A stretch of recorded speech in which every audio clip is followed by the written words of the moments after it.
अगर ये टर्म्स की डिटेल्स पता है, इसकी पैथोलॉजी पता है कि क्या एग्जैक्टली हुआ है, सेक्रुअलिटिस में क्या होता है, कॉक्सिडीनिया में क्या होता है, तो थर्ड लेवल ऑफ प्रॉब्लम्स जो जनरली लोग फेस करते हैं वहां जाके लोग फंस जाते हैं कि अब ये तो पता लग गया कि लाइसिस का मतलब पार्स इंटर आर्टिकुलरिस प्रोसेस जो है उसमें एक छोटा सा फ्रैक्चर हुआ है. So what to do next. अब इसका सोल्यूशन क्या है. ट्विस्टिंग नहीं करेंगे इज ओके, बट ठीक कैसे होगा, ठीक होगा भी कि नहीं होगा, या ये योगा केस ही नहीं है, आपको you have to refer this case to somebody else, या फिर किसी और का भी केस नहीं है, आप ही उसके अंदर एक मेजर रोल प्ले कर सकते हो, पर वो कैसे होगा. सो सोल्यूशन डिजाइन करना is the third and probably one of the most important points. Solution कैसे दें अब इसको हम लोग. सो सोल्यूशन डिपेंड करता है कि वो प्रॉब्लम का डायग्नोसिस क्या है और उसकी डिटेल्स क्या है. अभी हम ये एग्जांपल अगेन कमर का ही ले लेते हैं, लोअर बैक पेन का. आप में से कितने लोग ये मानते हैं कि कमर दर्द का सोल्यूशन बैक बेंड से होता है. अपने मन में खुद को जवाब दे लीजिए जरा. किसी को बैक पेन है, आप उसे भुजंगासन, सर्पासन, अर्ध सर्पासन, अर्ध भुजंगासन, शल्भासन, जो भी आप आसन उनको करवाना चाह रहे हैं, which category of postures would you recommend for lower back pain case. Back bends और फॉरवर्ड बेंड्स जो भी आप कराएंगे, आप उसको सोचिए. या आप मिक्स एंड मैच कराएंगे कि जी मैं 80-20 फॉलो करूंगा, 80% बैक बेंड्स, 20% फॉरवर्ड बेंड्स, या मे बी 50-50 फॉलो करूंगा. बहुत सारे इंस्टीट्यूट्स में बहुत सारे स्कूल ऑफ थॉट्स ऐसे भी हैं जो कहते हैं कि अगर आपने एक बैक बेंड किया तो आप एक फॉरवर्ड बेंड करिए. सो हो सकता है कि आप 50-50 चॉइस लेना चाहते हो उसमें. So think about it.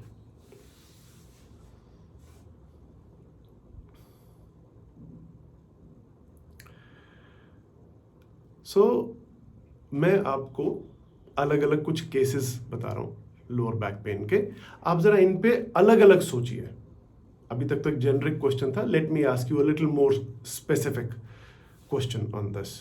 So first case, a woman who has delivered a baby, delivery was normal, everything went very well, उनको कमर में दर्द है, is case number 1.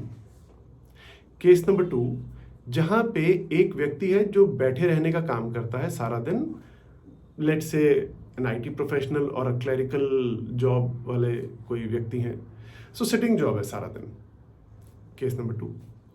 Case number 3, field work में है एक व्यक्ति, उसको बाइक पे सारा दिन यहां से वहां घूमना होता है, उसकी बहुत एक्टिविटीज हैं, बहुत उसको मतलब बाइक चलाना पड़ता है या ट्रेवल करना पड़ता है. वो बाइक पे हो ट्रेवल, वो कार में हो, वो हवाई जहाज में हो, जैसे भी वो व्यक्ति ट्रेवल करता है. लेट्स मेक इट इजियर, क्योंकि हवाई जहाज का ट्रेवल का मतलब अलग है, बाइक के ट्रेवल का मतलब अलग है, but let's make it simpler. जब इसकी डिटेल में जाएंगे तो तीनों ट्रेवल में अलग अलग चीज़ें एप्लीकेबल हैं और अलग अलग सीक्वेंस हो सकती हैं, but for now let's take the example of somebody who travels a lot. तो उसके केस में बैक पेन अगर हो रहा है तो क्या वजह हो सकती है. फोर्थ केस, ये व्यक्ति टीनेज में है, टीनेज में मान लेते हैं, लेट टीनेज में, 17-18 के आसपास की एज है, और इसको बैक पेन डेवलप हो रहा है. And the fellow is active, football भी खेलता है, पढ़ाई में भी अच्छा है और हेल्दी खाना खाता है टीनेज में, लेकिन बैक पेन डेवलप हो रहा है, मूवमेंट्स रिस्ट्रिक्ट होने लगी है. 4 केसेस में अब आप जरा सोचिए, पहले केस पे आप क्या अप्लाई करने वाले हैं. प्रेगनेंसी के बाद, मतलब डिलीवरी वाला जो केस है, उसमें बैक बेंड काम करेंगे.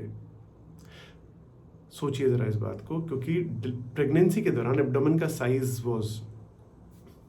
साइज चेंज्ड, सो लोअर बैक में कर्वेचर डीप हो जाता है, हिप्स पीछे की तरफ और एब्डोमेन आगे की तरफ प्रोट्रूड कर रहे होते हैं, मूव करते हैं, बॉडी अलाइनमेंट चेंज हो रही होती है. बैक बेंड करवाएंगे तो कमर में दर्द बढ़ सकता है क्या इस पेशेंट का. सोचिए.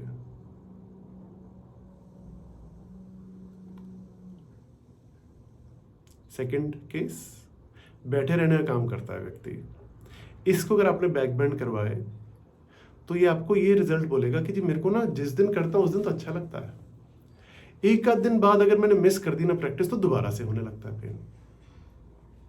बोलते हैं लोग आपको ऐसा। थर्ड केस, व्यक्ति ट्रेवल बहुत करता है, बाइक पे, कार में, हवाई जहाज में खूब ट्रेवल करता है, उसको बैक पेन है। इसको अगर आपने बैक बेंड्स करवा दिए तो बोलेगा सर जब करता हूँ ना इतनी ताकत आ जाती है स्पाइन में कि अगला 15-20 दिन, महीना भर बीत जाता है and it is pretty okay. पर मुझे ऐसा लगता है कि मैं कभी कभी ना ऐसा फॉरवर्ड बेंड कर लूँ, कभी कभी ऐसा लगता है हाथों से घुटनों को टच कर लूँ या आगे झुक के थोड़ी एक्सरसाइज कर लूँ।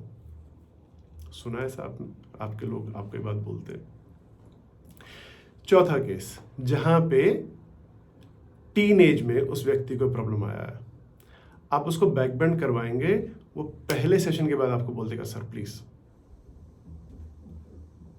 ये नहीं चल रहा सर, ये this is increasing my pain and this is not working. चारों केस की पैथोलॉजी अलग अलग है। फर्स्ट केस जहां पे प्रेगनेंसी वाला केस है, वहां पे फेसेट जॉइंट आर्थ्रोपैथी होने का चांस है, क्योंकि जो वो लास्ट के 3 मंथ्स में जो बॉडी के कर्वेचर्स में चेंज आता है उससे फेसेट जॉइंट पे जोर पड़ता है। सो ऐसे व्यक्ति को बैक बेंड करवाने से पेन ट्रिगर हो जाएगा। सेकेंड केस में जहां पे उस व्यक्ति को 1 दिन 2 दिन अच्छा लगता है, वो इसलिए लगता है क्योंकि उसकी बैक की मसल स्टिफ हुई हुई है और आपने उसको बैक बेंड करवा दिया, थोड़ी देर के लिए ब्लड सर्कुलेशन जरूर उसका इंप्रूव हो गया, बट अल्टीमेटली लॉन्ग रन में वो सक्सेसफुल नहीं हो सकता बिकॉज मस्कुलर टाइटनेस है वहां पे और आप कॉन्ट्रैक्शंस करवा रहे हैं उसको। थर्ड केस में जहां पे व्यक्ति लगातार ट्रेवल कर रहा है, उसको मसल स्ट्रेंथनिंग जरूर हो जाती है, बट फैक्ट ये है कि उसको भी आराम फॉरवर्ड बेंड से ही आता है। चौथा केस एंकिलोजिंग स्पॉन्डिलाइटिस की तरफ इशारा करता है, जो कि दिखाता है कमर के जैसा पेन, पर एक्चुअल में वो ankylosing spondylitis it's an autoimmune disorder जो अभी टीनेज में स्टार्ट होता है और ये 40 से 45 साल की उम्र तक चलता है ये प्रॉब्लम। ये केस बहुत मेहनत मांगता है पेशेंट के एंड पे और इसके रिजल्ट्स बहुत क्विक है, किया और क्विक रिजल्ट्स। अब ये 4 केसेस में और अगर आपने इस चौथे वाले व्यक्ति को बैक बेंड करवाया तो अगले दिन से छुट्टी कर लेगा क्लास की, आएगा नहीं, क्योंकि इसका पेन एकदम ट्रिगर हो जाएगा। चारों केसेस में फॉरवर्ड बेंड का रोल है। कहीं पे 50% रोल है फॉरवर्ड बेंड का, कहीं पे 70% है, कहीं पे 80% है, तो कहीं पे 40% है, बट फॉरवर्ड बेंड्स का रोल है। बैक बेंड्स का रोल है क्या?